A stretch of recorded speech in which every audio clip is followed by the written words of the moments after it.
Hello, everybody. Welcome to the not very often played but always exciting Blades in the Dark. I'm joined as usual by. I was thinking about this. Okay, so you can see everybody. You recognize these skullduggerous faces by now. I was thinking about this on the during the countdown. I was like, everybody in this game is also writing a hack of Blades in the Dark, but then I'm like, I feel like probably at this point, everybody in the audience is writing a Blades in the Dark hack. Is it just everybody? Just raise your hand if you're writing a Blades in the Dark hack. Everybody in chat? Yeah, everybody. Okay, good.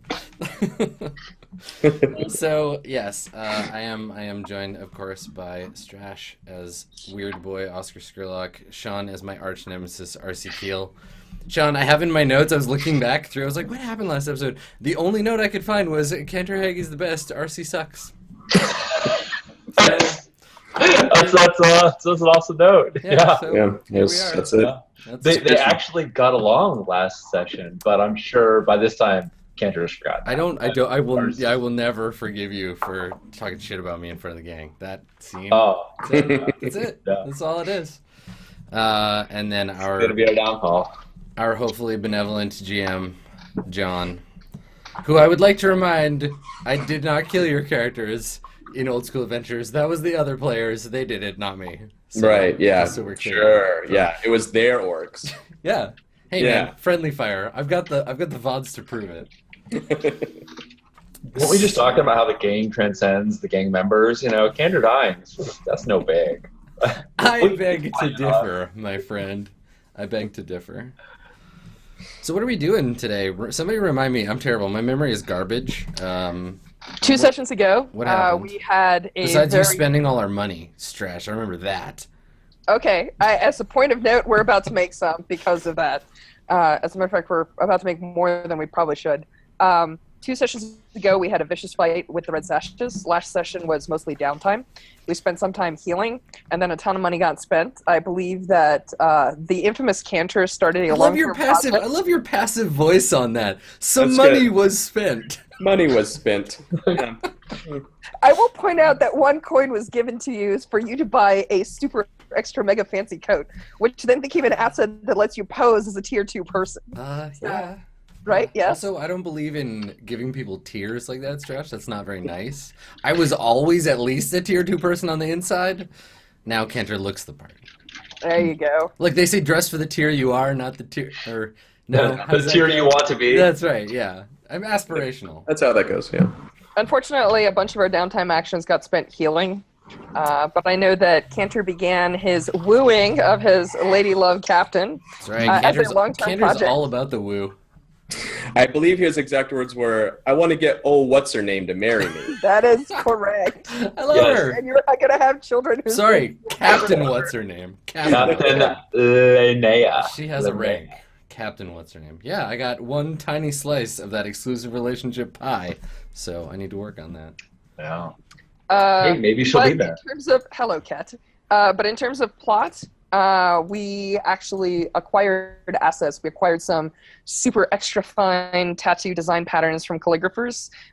We got you a coat. We got a fine invite to a party with an extra invite to a super exclusive party. And we're going to be flaunting some goods for hopefully a better clientele and making a score by selling stuff. So that's what we sold all our money, or spent all our money on, right? Like all that gang stuff. That is where a lot of it went, yeah. Okay. But we also got some bad news. Your uncle, Oscar's uncle, Lord Skurlock, came and did a little ensorcelment of our boys, and they're digging him cisterns and shit now. So where we do business has been infiltrated. So that's something to deal with eventually. That's an Oscar problem. And also our supplier. I'm into that problem. Yeah. You're into that problem? It could be an Oscar problem. What else can we make Oscar problems so we can do other fun things that are not problems? There was a guy snooping on us, which also turned out to be an Oscar problem. Yeah. There's lots of Oscar problems. Hashtag Oscar problems. The lack of the diversity and the people nominated probably is. That's probably an Oscar problem. Big Oscar problem. Yeah, nice. Bajo Baz wants to hobnobs with us. Wants our knobs to be hobbed. And our source, Harrington, who's the quartermaster on the Nightbreaker, got picked up. So we gotta schmooze a magistrate or get him out some other way. I So we think have we should let him take income. our heat. I think you should eat my shorts. But Yep, fair. Fair. Oh my god, somebody in Silio Neko in chat is working on a Roll20 character sheet for this game. I love you. I love you so much. Thank You're you. the best, dude. Thank you so much. As much fun as it Awesome. is waiting for time to optimize like hand-coded PDFs. Like, I know I gotta go in there and just fill all the fields in again. I tried to make a form-fillable PDF once. It's a nightmare. It's a goddamn nightmare. It really do should be easy, but it's really not. it's just yeah. not. if you design the whole thing in life cycle, it's not as bad. Yeah. But if you try to take an existing character sheet or something and make it form fillable, Yeah, it was your Stars Without Number character sheets, John. I was like, oh, I need form fillable ones, and I'm like, yeah, sure. These are nice, clear boxes. Everything's nicely defined. Whatever, go for it, Adobe. And Adobe's like, I think you need a box here. I'm like, nope, that's a word. There's words Yep. right there. What are you doing, Adobe? That's not where it goes at all. So that'll be nice. Yeah, into it. yeah, filling out dots is not a fun thing in Adobe. So. Yeah, that's true. It's true. Standardized PDF testing. A few other things happened. Flint, Oscar's rival, spirit trafficker, started snooping around Six Towers. Who knows why? We'll find out at some point. Because he wants to get shot in the face is why. Yeah, That's probably. the fucking answer to that question. Some people are just asking for it. Yeah. Overindulged with her vice and had to make an example of one of the gang members for losing respect for her and beat the crap out of Bricks to prove a point. Yeah, Bricks is going to be laid up for a little while. Had to be done. Yeah. And then we had a little chat about the next score, and we decided that playing out a masquerade party would be fun. So that's what we're going to do tonight. Mm-hmm. At least for a part of tonight. We'll see how long it takes, but Yeah. as long as we are having fun, probably. Cool. So one thing that we glossed over slightly, I went back and watched the previous video today, and we didn't really explicitly mention it, but just so it's clear, Cantor went out to, or Oscar kind of arranged it sort of, and then Cantor went out to like get some finery for the party to pass as a tier 2 person. And we really focused down on him getting fitted at Dungeons & Sons for a fine coat and everything, which is it's all true. That all happened.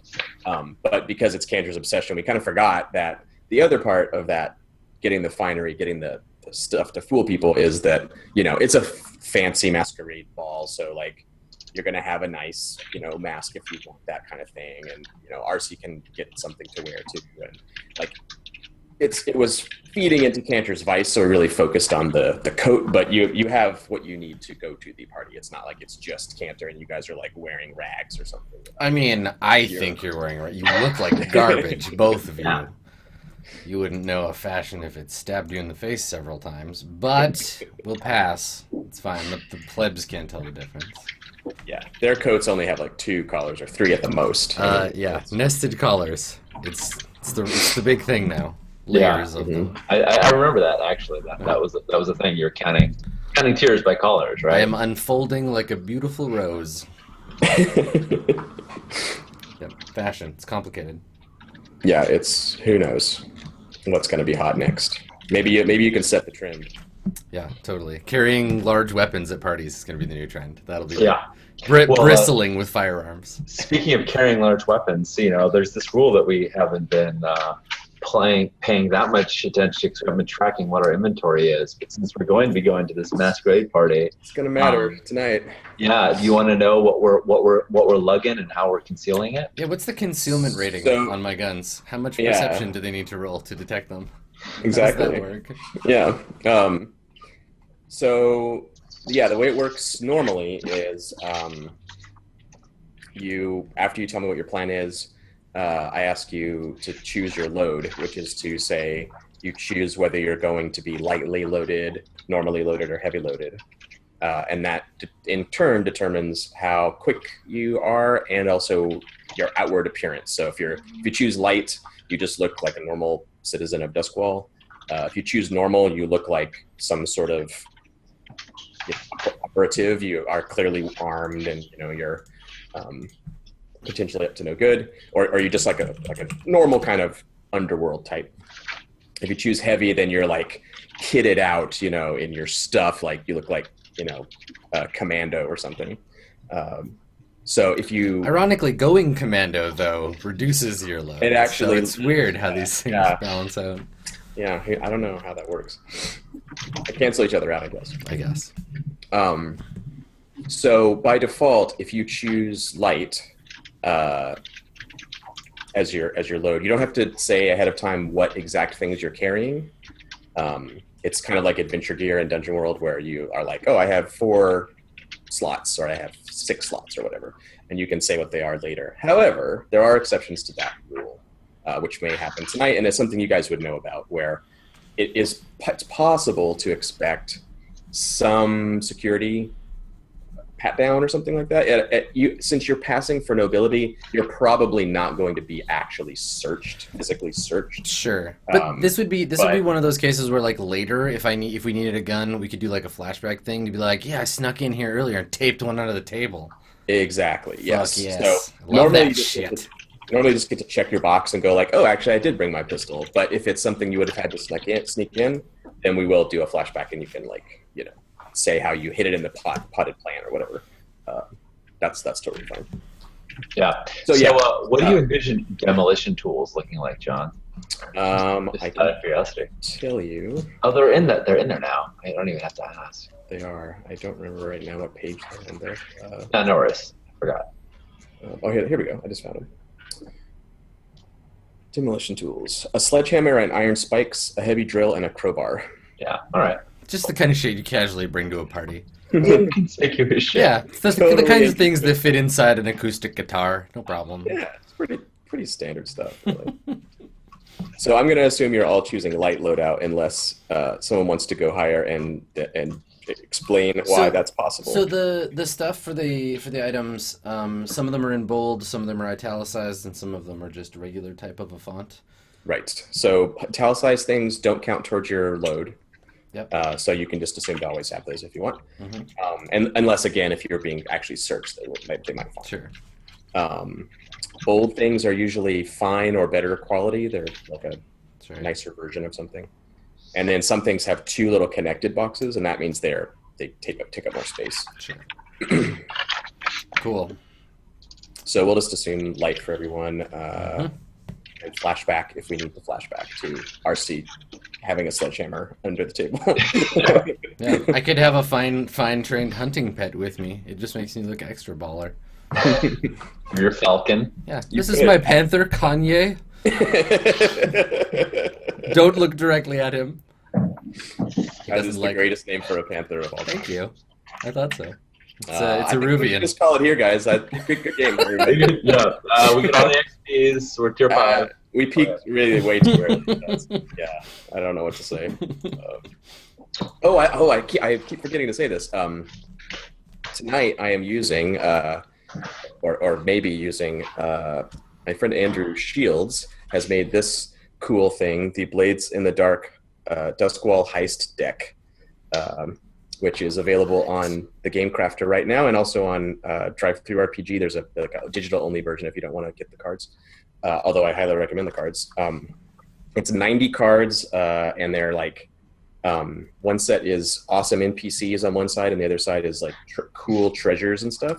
And then the other set is all like weird security stuff and guards and ghosts. And cool. For this party, I have like 50 awesome Duskwall NPCs that Andrew created.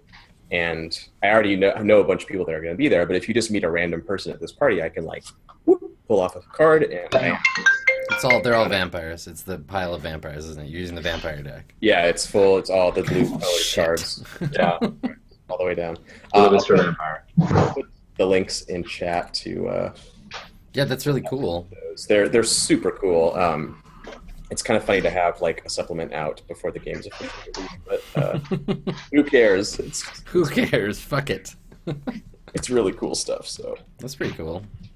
Yeah. Very good for The digital version of it is it just like a PDF? Yeah, it's Like like a bunch of print, cards? print and play kind of thing. And then the Cool. Game Crafter version is actually the quality is surprisingly good. I'm thinking about doing some cards too, and I'm impressed. I've Oh heard that no, drive-through John, cards the link doesn't work. it doesn't work. Yeah, bad link. Oh no, bad link. All right, I'll fix it. Oh, it's just that the two links are right next to each other. Yeah, because those I've seen some of those drive-through ones, and they were like they're okay. Like, yeah, Yeah, they seemed all right, but these seem like get a little better than all That's right. cool. Yeah, I was just thinking because the digital version, like I guess you could just screenshot them and put them into a deck and roll 20, and then just have it. Oh yeah, totally. auto Yep, pull them. That's kind of cool. that Into would it. also work. Yeah, because you can like do random stuff on like random pulls, right? You can make a deck, and you can either choose cards or you can randomly grab them. Yeah, that's neat. Sweet. Yeah. Okay, so I think we're pretty much going to jump right in. Let's do it. Classic Blaze in the Dark style. I will just put you guys in the situation, and you have flashbacks at your disposal for anything you need to flashback to. And otherwise, we're just going to get stuck in. There's a mechanic. We haven't actually used it a whole lot because you guys haven't been like pulling scores quite that much. But it's called the engagement roll, and it's a roll that kind of tells us when the heist starts, when the action starts, the score starts. Are you in a really good dominant position? Are you in a really bad way, or is it somewhere in between? It's another way of skipping a bunch of planning because this roll kind of says like when you start out everything's going great, or it's you're in trouble, or whatever. So we're gonna make that engagement roll. But to me, in this case, you tell me what you think about this. But I think the actual score starts when you go to the secret party. That's the real job, and Yes. the preamble to that is going to like the official party, so we can sort of play out a little bit of the official party thing, and then start the score when you actually go to the real part. I see. Yeah, the first party doesn't count. It's the after party that counts, and then it gets real in the hotel lobby, and then Yeah. after that. it's Normally you dangerous. make the engagement roll at the very beginning, but I think we have a little bit of pre funk to do before we get there. Into it. Cool. All right. So if we look at the roll 20 backdrop, you will see the So pretty. venue that we are going to. That hot map. Get your hideous dice out of here, John. Why did you roll 20 d6s? I Get out of cleared here. them. I guess you have to clear it. I have to yourself. clear them too. I forgot. So they were don't there. why are you bitching at me? Come on, get your shit together, Cantor. So this party is being held in Redstone, the arguably second nicest district in Westfall. Some would consider it the best. White Crown is thought to be like the fanciest area because that's where the Lord Governor's house is and the some of the official buildings and things. But not a lot of people actually live there. So in terms of nobility, if you live in Brightstone, you're like top tier. Yeah. Brightstone is called that because unlike the rest of Duskwall, which is all like gray bricks and stone, everything here is this white marbly, big cut marble stone. That's very bright, bright white, and often has like inlaid silver or gold accents to it. The avenues are very broad. The canals are actually clean. They like have all these pumping systems that recirculate the water, so there's no muck on the top, and you can actually see like the bottom of the canal, like you're in Las Vegas, like you're in like the fake Venice where you get like the water is like Yeah, because actual Venice is gross as fuck. actual Yeah. Venice water is Or actual Venice everywhere else. yeah, but like the canal smells good here, and They sent it? Wow. yeah, it's crazy. And it's everything. The scale of everything is kind of off. Like even in Six Towers, it's very nice, but it's old, and so everything is kind of packed together, and the houses are very tall and vertical. And in Brightstone, they kind of sprawl out a little bit, and they have some gardens and gates and landscaping. So I like as you're walking down the avenue, you get that weird feeling of like, wow, it's taken a long time to get over there. It seemed like the house was just right there, but it's like the scale of the squatness and the wideness of the street, everything looked really weird. And the walk over there probably is a little bit like off-putting, maybe not to Oscar, but there aren't crowds of people, there aren't vendor stalls, there aren't alleyways, and so you're just exposed like walking down these nice streets, and people are like strolling next to the canal, and there's blue coats that actually have clean uniforms that are like assigned to their posts. They're actually blue. They're actually blue. And they nod at us as we pass instead of like fingering their batons and being like, oh yeah, exactly. You're in charge here. Yeah, they like pull their little cap down and at a sign of respect, and they're not like holding someone underwater and emptying their pockets, beating on people. Yeah. And there's also kind of private security that you see. There's like stewards posted at gates wearing these long coats with like mail and helmets, and they have like a halberd, like these old-fashioned kind of ceremonial guard type things. A lot of the houses have those, including the Dunville house, which is where you're going. Dunville's built Iron Hook Prison. That's their claim to fame. They're the family that is known for. They built a lot of stuff in Duskwall, but they built the prison and have their old Duskwall money, even pre-Duskwall, old imperial family. Cool.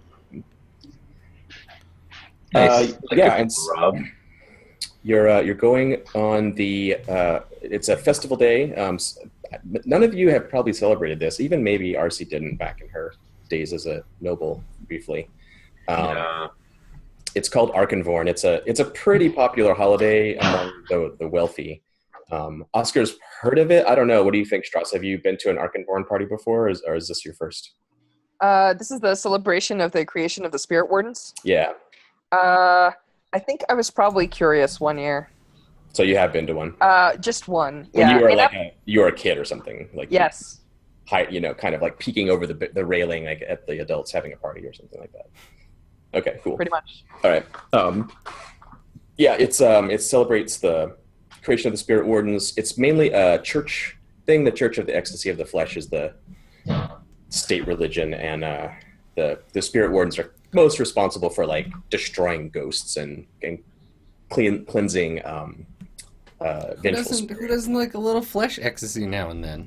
Yeah. It's people always go for the orgiastic side of it, which it definitely has, but they use ecstasy in the old sense. What's that other one of the Church of the Weeping Baby or whatever? Man, Weeping whatever. Lady. They're the same. It sounds terrible. I don't want any part of that shit. So so the church really venerates the body. It's the flesh that matters. The spirit is corrupted because when you die, your ghost goes crazy and kills people or possesses people. Jesus, that would be horrifying. Like that means death is scary enough, but to be like, please don't die, please don't. Can you imagine being an EMT in that world? Like somebody dying of a gunshot wound, you're like, please live, please. Oh God, they're dead. Run. You've got some time, right? Horrifying. It usually takes 3 days for the ghost to rise. Yeah. Yeah, unless there's whispers present. It usually takes 3 days, although the exact number is kind of random, so it's a little perilous. Right. But in this world, like the metaphysics are kind of reversed. Like most of our religions have the idea of the soul and the afterlife is kind of a positive thing. In this world, the church teaches that like something bad has happened to humans to make them have these ghosts like ghosts happen after you're dead. Like they're not really you; they're like an echo of your life that's corrupted or whatever. They're like vampires in Buffy. Exactly, that's a perfect example. Yeah, the demon, you die and the demon takes over your body. It's like that. Although, is that true in Buffy? I don't know. Maybe not. It's the general teaching, I think. That's a long, interesting story. But so the Spirit Wardens and the church are closely linked. The Spirit Wardens have a secret membership, so you don't know who's the Spirit Warden. They wear these bronze masks, and their identities are highly, highly secret. So on the day when they venerate them, they have these masquerades, and the really fancy nobility often host a lot of the actual Spirit Wardens who show up in costume like everybody else. Most people wear like a sort of costume version of the Spirit Wardens attire. So you don't know, like maybe some of these people are, and they just kind of say thanks, guys, whoever you are, guys and ladies. Maybe some of you are here with us tonight, and we thank you for your service. Did you ever read the Fractal Prince, I think it's called, or the Quantum Thief? There's a series of books. There's like some vigilantes on Mars that are very much like this in that, but obviously sci-fi. Yeah, it reminds me of that a lot. They're cool. Cool. So knowing that, and Oscar's seen it in the flesh before. At Oh least my god, I'm just going to tell everybody that I'm a spirit warden, and they're going to believe me because they don't know who the spirit wardens are. It's going to be perfect. And you just go, that's what spirit wardens do. Secretly, having like, new just like, ideas for don't the tell anybody, but let me tell you something. I'm a spirit warden. Oh my Put god. on the DL. Yeah, don't tell anybody, but I'm a we're spirit friends. warden, and my girlfriend's a Leviathan hunter Yeah. captain. You wouldn't know where You she would- lives. Yeah, she lives on a boat. She lives on a boat. So knowing this, the little brief I just gave you, have any of you decided to adapt your costumes to be spirit warden costumes, or are you going as sort of like, it's not required, like people have all kinds of fanciful masks and stuff. So I think there's like a brief scene where Oscar is sitting in a room, like looking very intense, and there's a whole bunch of masks on what looks like mannequin heads, and then he nods once and pulls one off, and there's an actual like face, like it's their actual heads. Oh god, of So he course. takes the mask with them, and his mask actually isn't spirit warden based, but he's got like one of those raven-shaped kind of plague doctor-looking masks, and he's actually got a costume that's black with raven feathers. So he's actually calling out to the ravens that ring the crematorium that fly out over the bodies. So it's kind of spirit warden themed, but not exactly a spirit warden. Yeah, you're a Death Seeker crow. Yeah, that's That is cool. That's exactly what I am. totally appropriate for this kind of festival. Yes, that's a great costume. Awesome. RC is not. We'll leave Cantor to be the looking like the official spirit warden or claiming to be. Oh no, I was gonna say Cantor's mask is just his face. It's just a mask of his own very handsome face. Like, I want to look. It looks as much like me as is possible in a mask form. It's this like chiseled Greek god version of Yeah, Cantor's totally. face. It's just like a way overdone, super handsome version of his own face. That's awesome. Yeah, totally. Yeah, you were like intense with the artist, and you're like, no, dude, no, my nose is it's not like that. Yeah, I don't look like that. Come on. Get it right. Oh, so good. Yeah, that's my plan. All right. RC, what do you think? That is awesome. Well, then, yeah, I'll go for it. I'll do the sort of the bronzed mask and make sure something that is not something she has to hold, so that her hands Yeah, are it's actually and it's attached. But just in case, she's wearing the dress that she's wearing is a red that's as close to the red sashes as she can match, because she has a feeling we're going to make enemies in this party, and she wants them to think they're not us. Because like, where other times you want to like, hey, we were the Six Stars gang. This is not one of those times. So all right. just all red. That's cool. Nobody here will recognize us unless they are also out of place. Right. So she looks good in red. Yeah. Cool. Okay, so you arrive, and the ceremonial guards kind of stare straight ahead and ignore you. There's a big carriage turnaround in front of the house with carriages that are pulled up. People have arrived a little ahead of you and are still arriving. And there's also behind the house, you see these like tree lined. So we're walking by these, like, other carriages. They're parked basically. Yeah. Okay. So there's like Sir Rolls of Royce and the House of Maserati and Lambo of Guinea. They're Yep.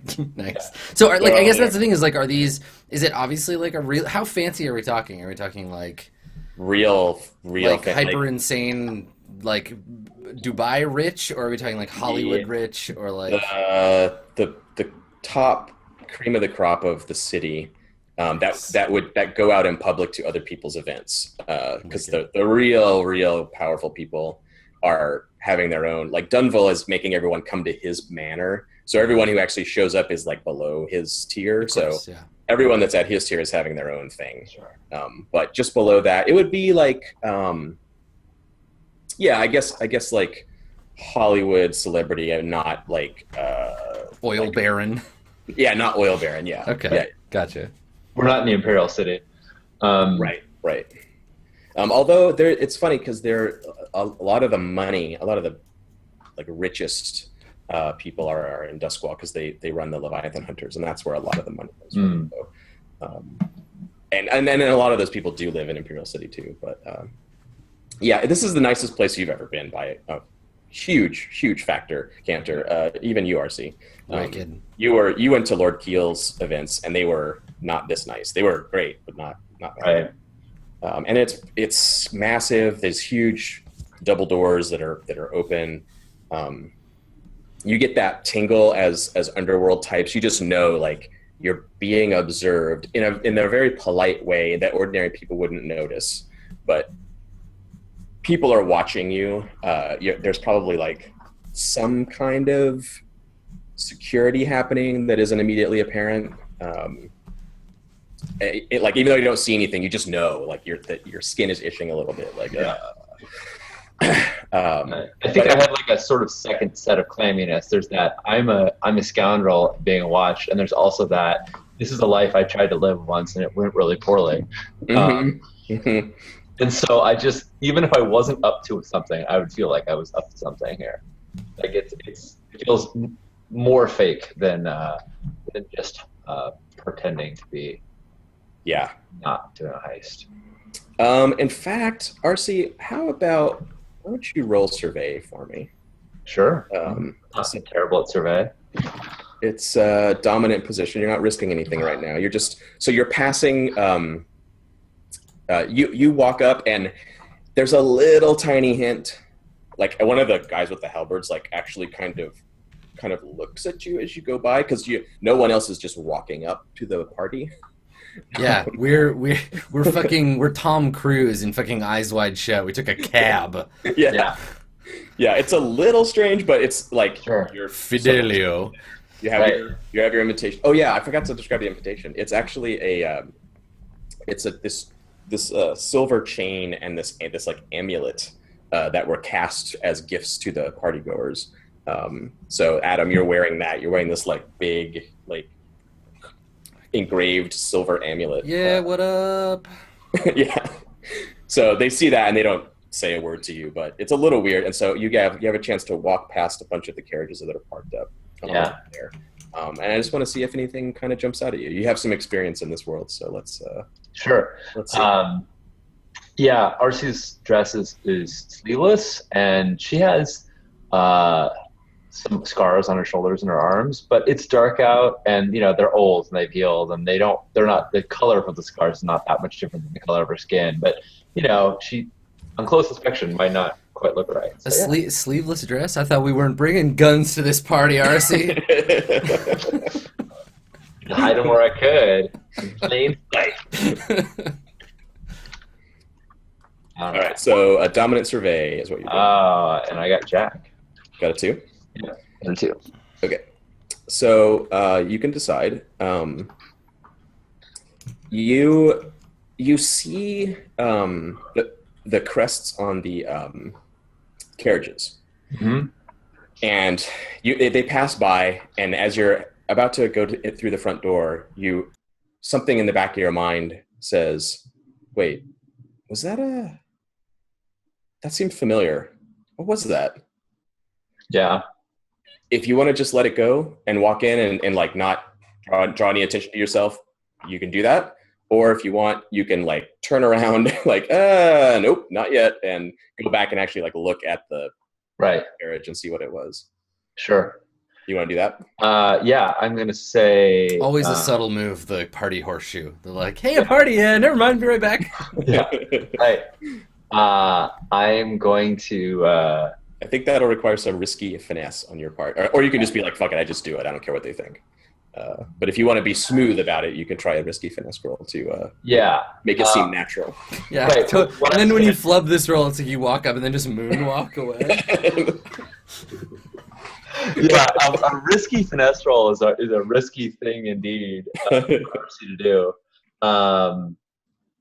But hey, that's what makes this fun, right? I mean, if you want to try it a different way, I'm just suggesting that as your action. If you want to do something else, you could. This is my plan, but it's probably going to be finesse. My plan was to drop something. I have a purse, I'm sure, and I'm going to pull a small mirror out of it to look at myself, and then when I go to, and stop to do that, and when I go to put it back in, drop it, and then act as though I'm looking for it, like I can't find it in the dark.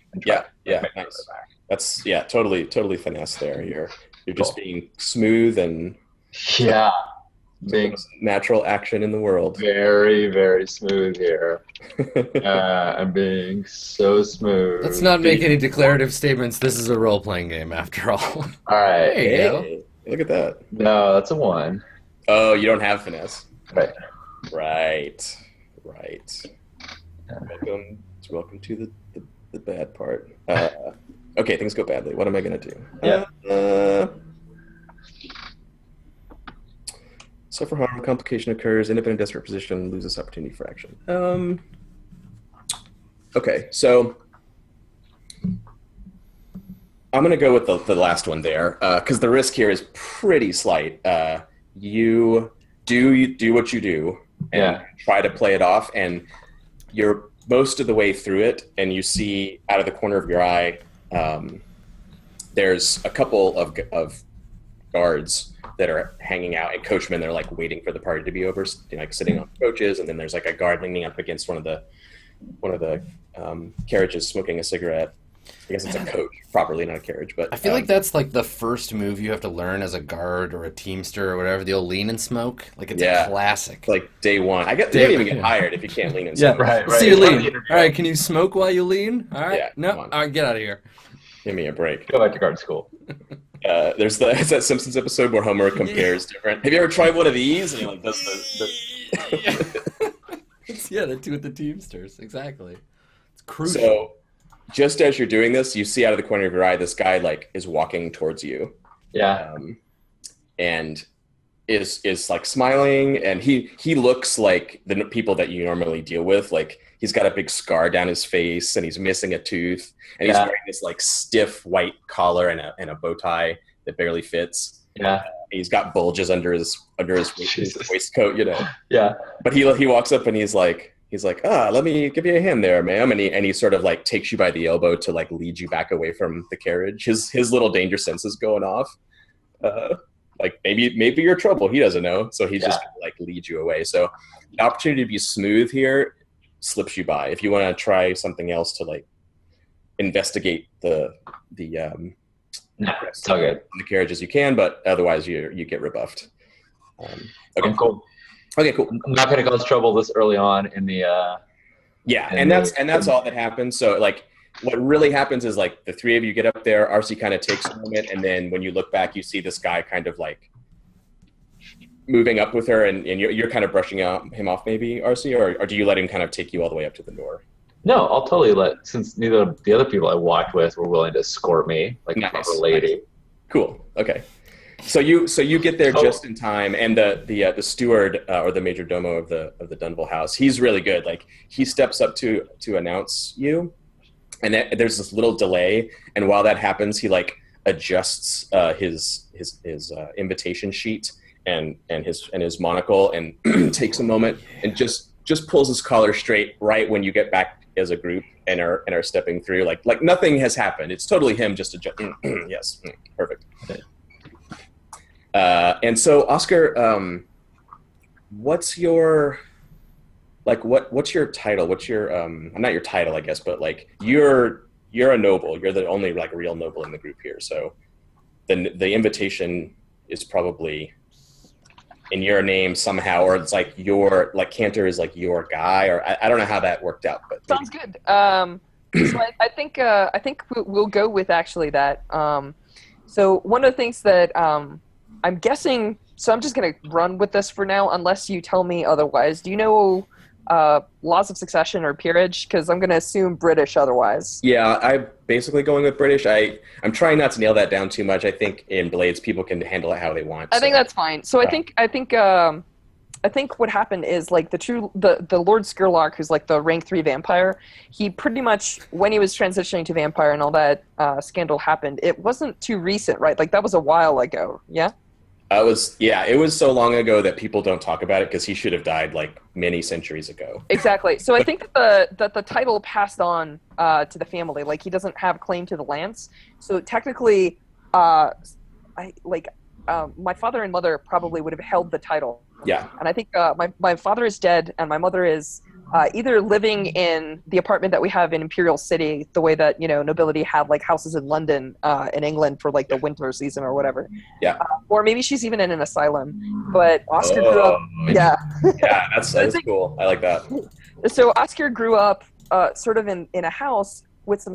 It started out with servants, but I think that as things got stranger and creepier, like the servants started leaving. And then, like, over time, I'm sure that other nobility has seized claims and things like that because that's how Duskwall works. Yeah. So I think that what happened is that at the time that Oscar had to make some decisions, like, for example, how to about this gang, he realized that even though there's probably a few holdings still functioning, like we have, since Tara is a sea demon, I'm guessing that we actually have some coastal holdings, so we probably own some of the docks and get taxes from that. Mm-hmm. But that is enough that the property doesn't lapse, but there's no more than that. Like I can't live off of it, which is why my lifestyle is so low.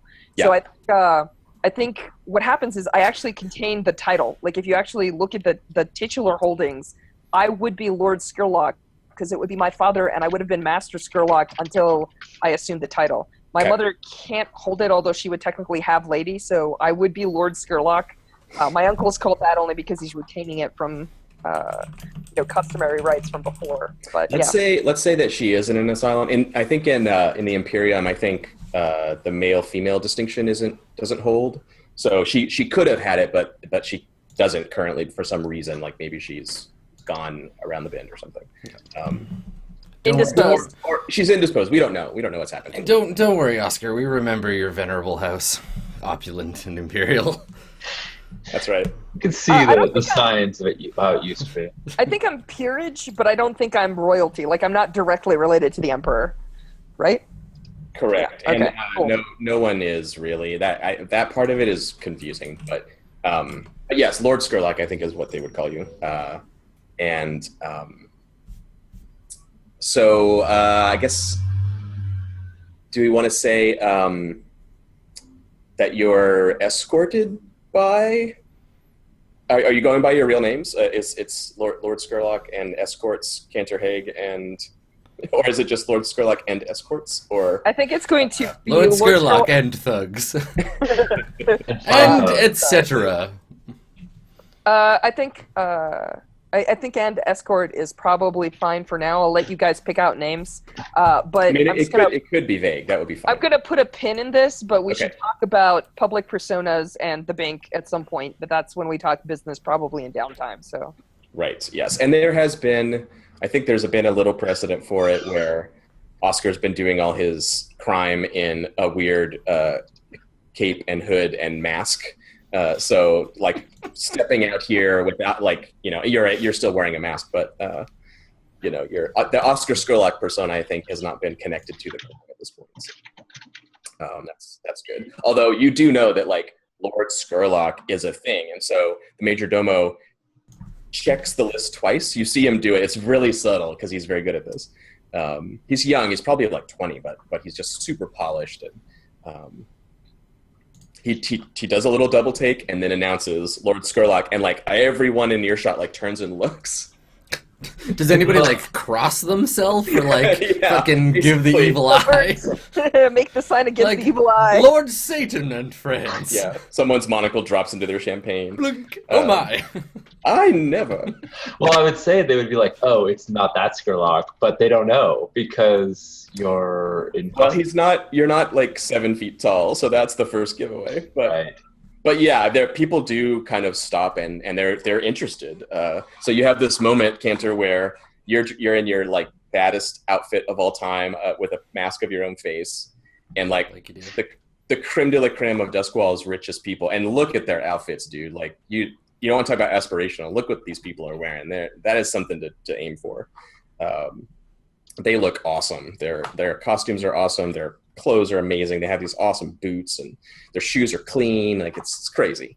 But you have this moment where they all pay attention to you and seem interested, and you can see them like thinking about like, oh, Lord Skurlock. Who is this? And who's this? Who are these dashing people with him? And they're all like thinking about coming over to talk to you and stuff. So you just get this sense of like being put into this Shark Tank. Like they're all like, oh, Lord Skurlock. Oh, interesting. Nice. There's a story here. I assume that they're just paying attention to me. Yeah. That That's what it feels like. they've noticed how cool and handsome I am. That's right. I don't you know. have a handsome mask of a face. Yeah, I do. It's true. It's the handsomest mask here. And yeah, like I love it. Cantor's all about that attention. He's a sucker for it. So Well, Yeah. so you see. So if you look at the image there, there's like a balcony or a staircase that goes up, and several, then staircases in the back, and where that first landing is, it cuts up to the left and right onto those balconies. And looking down over the balcony, you see an Eruvian woman wearing her masquerade gown of purple Eruvian silk with a wide belt, and she's wearing a veil, and her hair's up in this like super crazy Queen Amidala thing happening. And her eyes are veiled. It's like a short veil. And you see her, she's talking to someone with a glass in her hand, and she glances like this and then stops and stares and leans forward, and you can tell from the body language and her face that it's Linnea. yes. And she looks at the mask that looks just like your face. This is so funny because I was thinking like, how's Linnea gonna know? Oh, she will know. Yeah, come on. That's the whole point. And she just is like this. She's just staring like. Yeah, I definitely like Made a mask. I take my hat off and I do like a huge, deep, dramatic bow and put it back on, and I can only assume her shocked look is from how ballin' I am, Yeah. and not because I am wearing a mask that looks exactly like mine. Yeah. You see up there, she's with some other people, and they're talking, and she's just like not paying attention to them, and it's just staring. That's right. Staring They're right down. chumps, and Nice. her boyfriend's here. Yeah. So I forget, because we talked about last time that no one knows that you're dating her seriously and going after the romance, but do they even know that you are dating anybody at all? Or have you told them anything about her? I feel like I definitely wouldn't have said anything to Arcee, because Arcee's a hoe and I don't like her. And Oscar and I don't really talk, so, and plus also if I told Arcee, she'd get all weird and jealous and then probably want to fight my girlfriend. It'd be this whole Probably, thing. yeah. Seems likely. She's so into you. Yeah, so I just, for her own sake, I kept that from her. Right. Well, that Um, was nice of you. Yeah, I know, right? Cantor's a really nice guy. Yeah. Is Linnea's mask like suitably insubstantial that she's identifiable? Like, can you tell who she is? Because some people wear masks that are like clearly like, oh, there's a mask, but it's not really. She's wearing a veil, and she's dressed like super Eruvian style, and you can tell like by her skin tone and her hair and everything that she's Eruvian, and so she's doing the Eruvian masquerade, like the Northerners like their bird masks and stuff, but she's like, no, this is my tradition. Like I'm wearing a veil, and So if you knew her and you were like face to face, you'd totally recognize her. Yeah. Well, so that's my question: is would I know her? She's a captain, but She is a Leviathan Hunter captain. Yeah, that is true. You've been gone for 2 years. Did we just establish that? I think I've been gone for a year. 1 year. Oh, then yeah, you definitely know her. Yes. Okay. Arcee does have consort. Just saying. I do. Yes. Yeah. I don't know how to mingle. You recognize her and the person that she's talking to. Let me pull that up. There are other people in that group.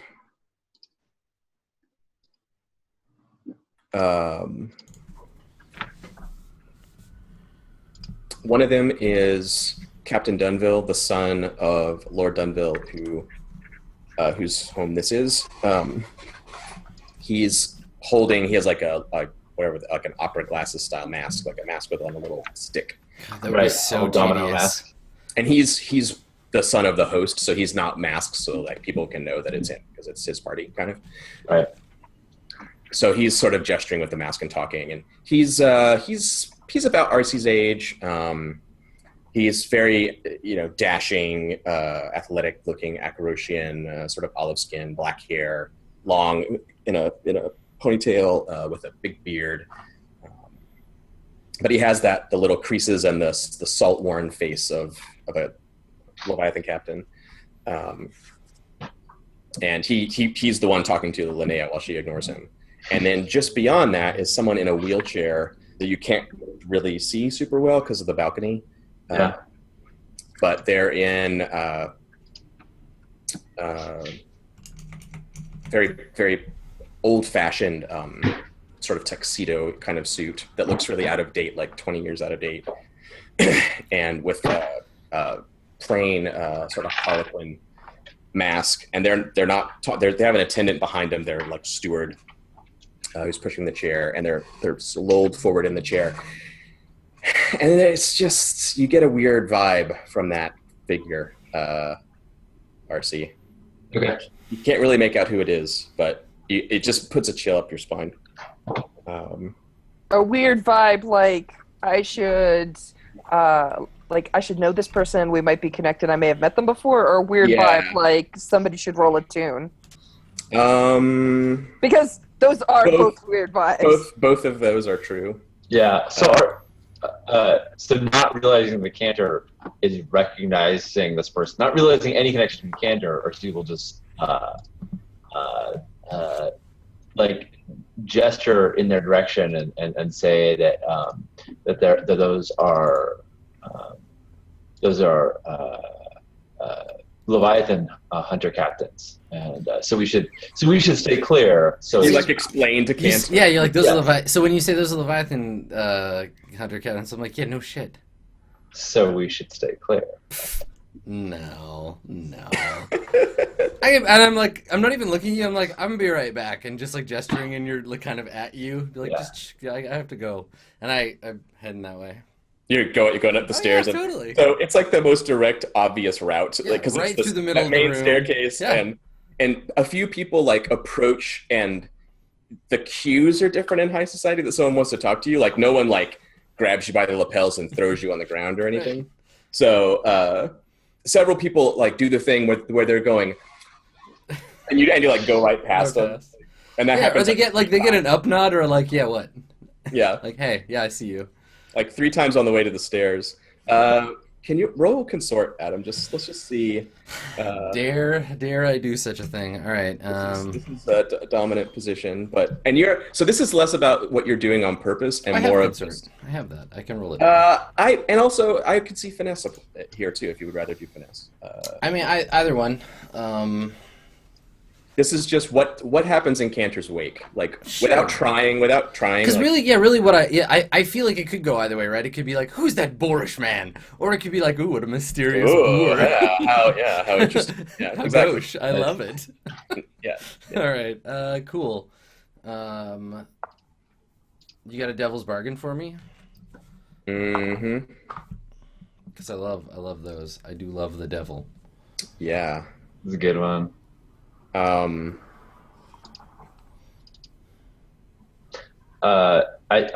most obvious one to me is that Linnea is sort of complicit in whatever result you get. She's meaning that yeah. If you go up there and make an ass out of yourself, you've made an ass out of her too. Yeah. I want it. Beautiful.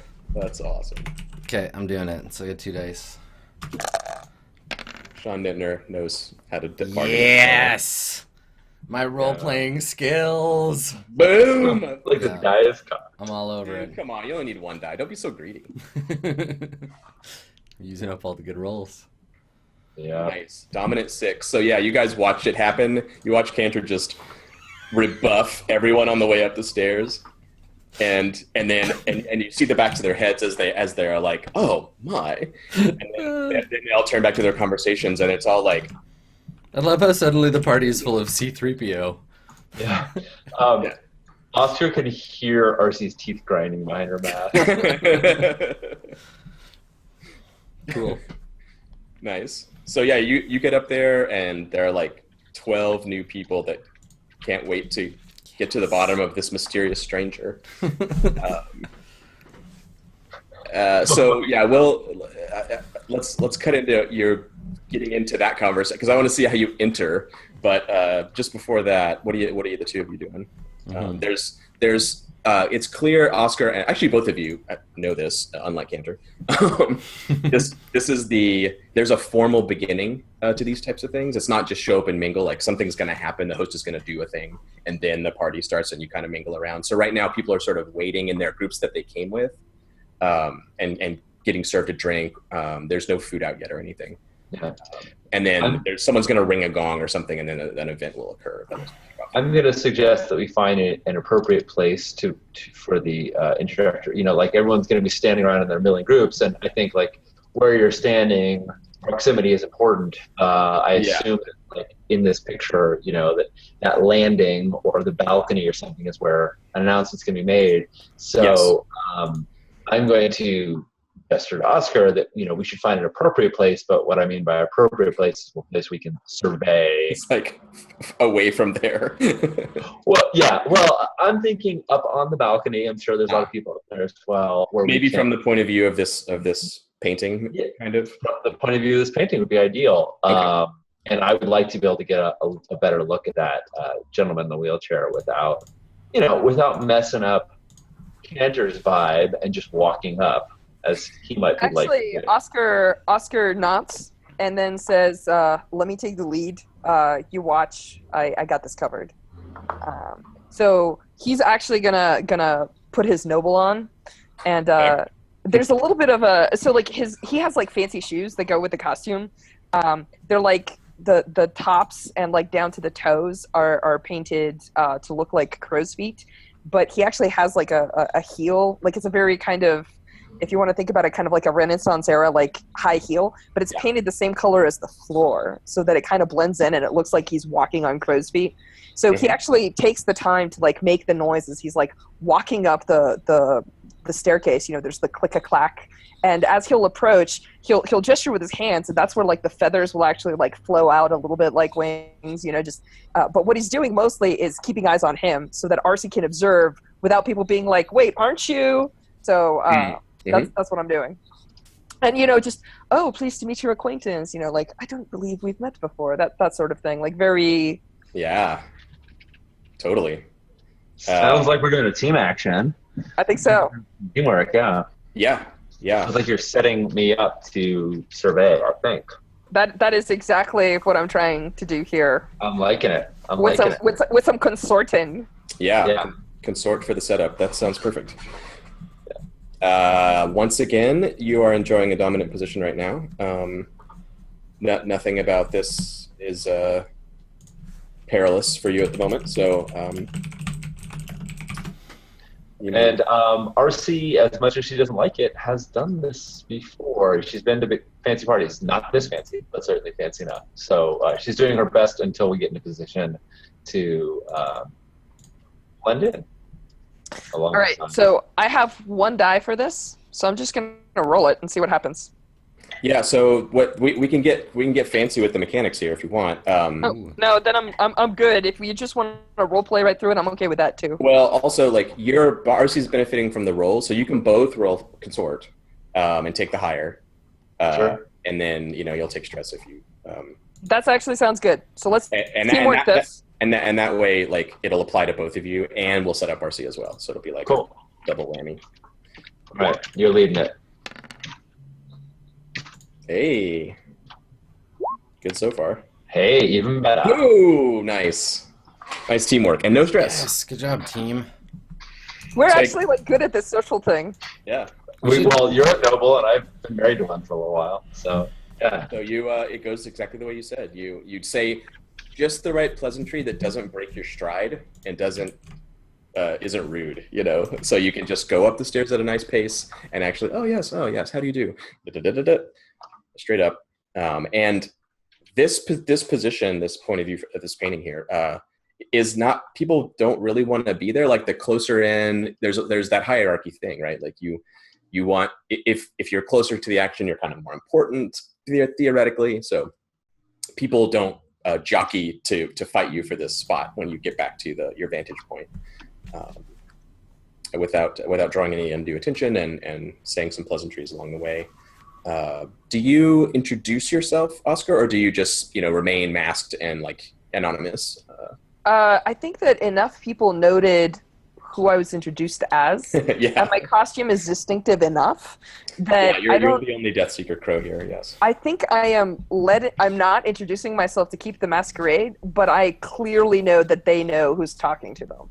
So, I will keep up the charade because that's what's expected at a party like this. But yeah, they know who I am. Cool. Also, Oscar, will you roll a tune for me? Hell yeah, I will. Another This is dominant, where the party's at. another dominant roll, please. Oh my! Yeah. Oh.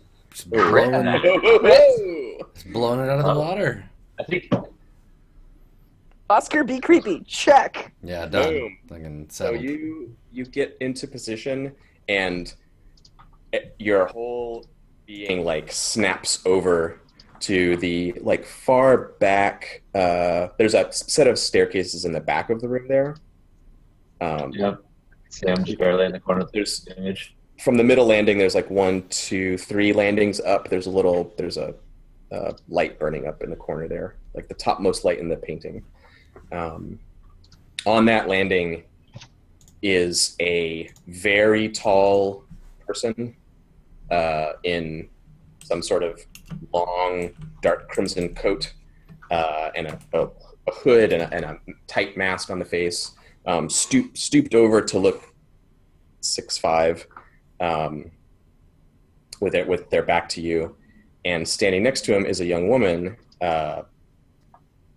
straight raven hair, no mask, but she's like blacked out her eyes like Pris from Blade Runner. Nice. Her costume is like really choice. She's like dressed as it would look to us like a Hellenistic period spirit hunter, like from just before the Spirit Wardens were founded. This kind of historian's nod to the Nice. to the ghost and they were devil hunters, is what they were called back then.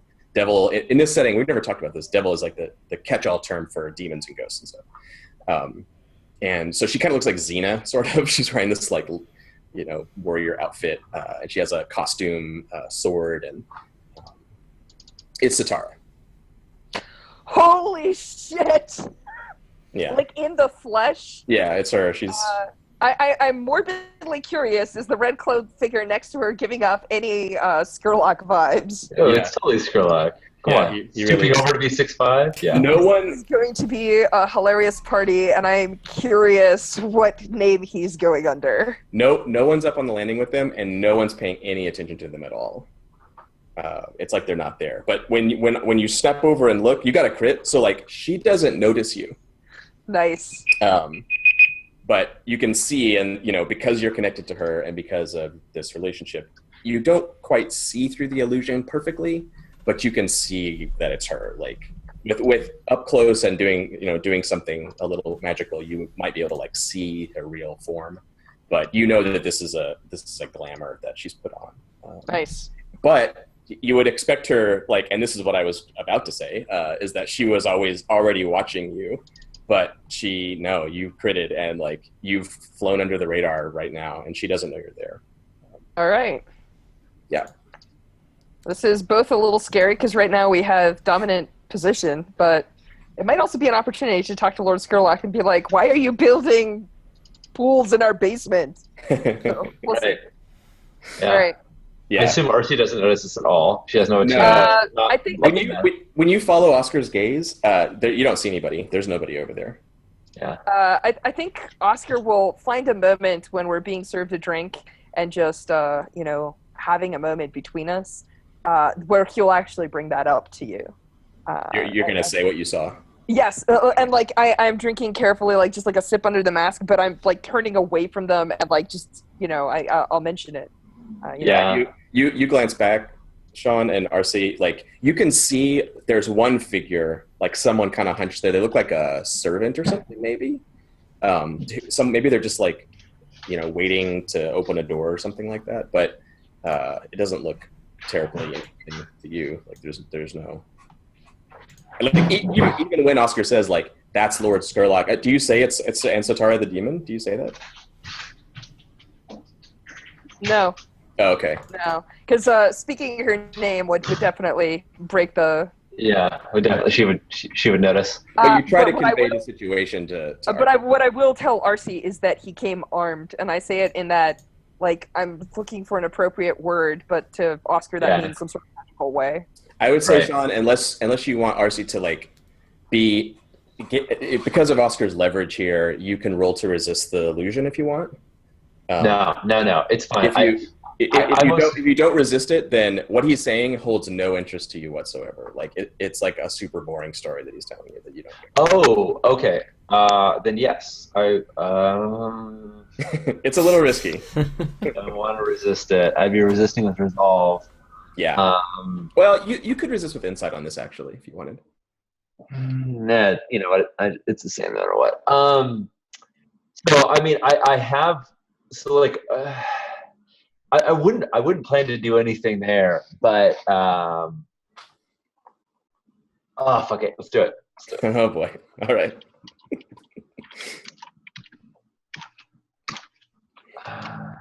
I'm gonna invoke GM privilege, and I'm gonna give you a bonus effect from Oscar's crit. Oh, nice. I'll take that. Is that an extra dime? Is that a plus? I'll just give you +1 effect, so one less stress. Bumps you up a little bit, Yeah. Cool. So I would take 2 stress, so I'm gonna take 1 stress then. You will take 1, yes. Sweet. Awesome. And you are able to, you don't see through the illusion in the like magical sense, but you're able to like pay attention and go, oh, okay, I see what you mean. There's a woman there dressed in ancient garb and some other person, and you're telling me that's Lord Skurlock. Got it. Yeah. The glamour doesn't cloud your mind and make you ignore Oscar. Get it. So RC has this kind of territorial streak of nobody takes from us, and like he's trying to take from us. He clearly has gone in and like messed with. I mean, she doesn't like Skurlock to begin with. Yeah, but who does? But she looks to him. She looks to Oscar and she's like, "So are you just gonna continue to let him take from us, or are you going to do something about it?" I think what Oscar is going to say is, I don't know if he's interfering with our job here, and this may not be the place to start a fight. Meanwhile, Kenter's starting a fight. Yeah, so, okay. I've got bigger fish to fry. Like, I'm going to turn my gaze and we can cut to Cantor, because I got something else to look for, but it's only because there's a distraction. Right. So, do you guys want to take a break now, and then? Yeah, that's probably a good time. Or do you want to do your thing? Okay, cool. Yeah, cool. Let's do a first break. Okay, cool. Yeah, let's take 5, and we'll come back, and then I can ruin everybody's fun at the party. Yeah. No, it's good. I got whatever Adam says next is gonna really punctuate. I got some good momentum, so I'm gonna try and carry it through to additional success. We'll see how it goes. All right. All right, we'll be right back.